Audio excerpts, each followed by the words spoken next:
जो लोग डाल डाल और पात पात पर भटकते हैं उनको कभी सफलता नहीं, उनको सफलता नहीं मिले। डाल डाल पात पात, आप सर्वत्र दर्शन करो, सर्वत्र प्रणाम करो, सर्वत्र आप जो आपको जो नियम है वो करो। प्रणाम करने जाओ, मिलने जाओ, सर्वत्र आप प्रणाम करने जाओ, दान दक्षिणा करने जाओ, सब जगह जाओ आप, पर आपको एक जगह कहीं न कहीं अपने आप को ठहराना पड़ेगा। अच्छा बोलिए, आदमी सर्वत्र यात्रा करता है, मामा के यहाँ जाता है, जीजी के यहाँ जाता है, फूफा के यहाँ जाता है, साले के यहाँ जाता है, गुरुजी के यहाँ जाता है, और भी कहीं जाता है, कभी होटल में जाता है, कभी धर्मशाला में जाता है, पर कहीं न कहीं होकर के अपने घर में आके ही टिकता है। अब घर होटल जैसा नहीं है, घर तो छोटा ही है। होटल बहुत बढ़िया था, पर होटल में हम 10 दिन ही तो रह पाए, पैसा इतना नहीं खर्च कर सकते थे घर में रह करके। पर हम जैसे अपने घर को ज्यादा महिमा मंडित समझते हैं, वैसे ही सब देवों की पूजा करते हुए भी भगवान गणेश क्या कर रहे हैं वो कथा सुनिए। भगवान श्री गणेश ने पार्वती जी की आज्ञा को सर्वोपरि रखा, क्योंकि वो दुनिया में किसी को जानते पहचानते ही नहीं है। जैसे ही प्रकट हुए 7 वर्ष की आयु के, उतनी समझ के तभी उन्हें गुरु प्राप्त हो गया।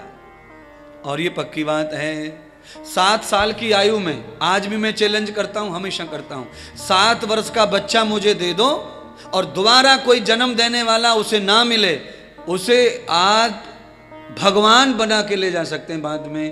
केवल आप दो तो सही, पर मुश्किल यह है कि मुझे 7 साल के भी मिले, मुझे 6 साल के भी मिले, मुझे 11 साल के मिले, पर जिन्होंने मुझे दिया उन्होंने उनका संग नहीं छोड़ा, इसीलिए वो गुंडे थे, गुंडे ही वापस चले गए, वो कुछ भी बन पाए, बन नहीं पाए। वो जैसे थे वैसे गए, कारण संग नहीं छोड़ा।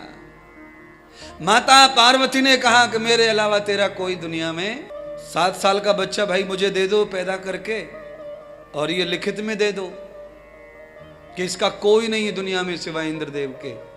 फिर हम उसको कैसे गढ़ते हैं, हम उसको कैसा बनाते हैं, हम उसे क्या तैयार करते हैं।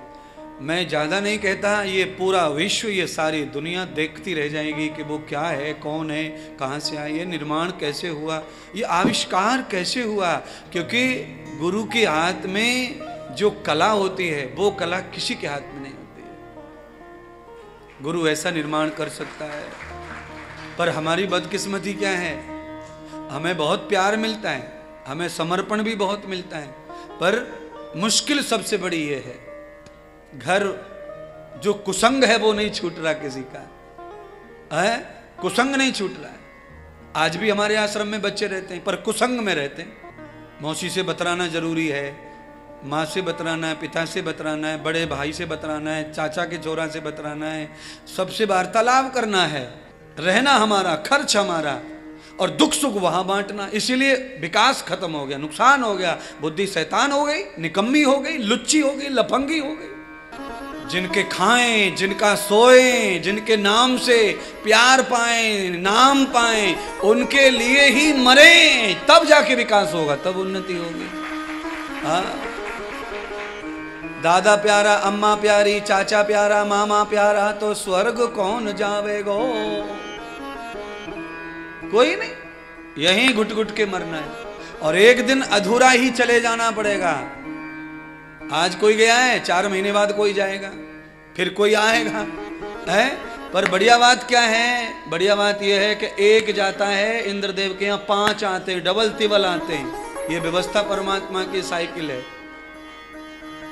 बात अब वो नहीं है कि कोई चला क्यों गया, वो बात ही नहीं है, क्योंकि लाखों को तो हम ही छोड़ के पीछे आ जाते हैं, आगे हम ही चले देते छोड़ के सबको, हम ही नहीं पीछे मुड़ के देखते किसी को।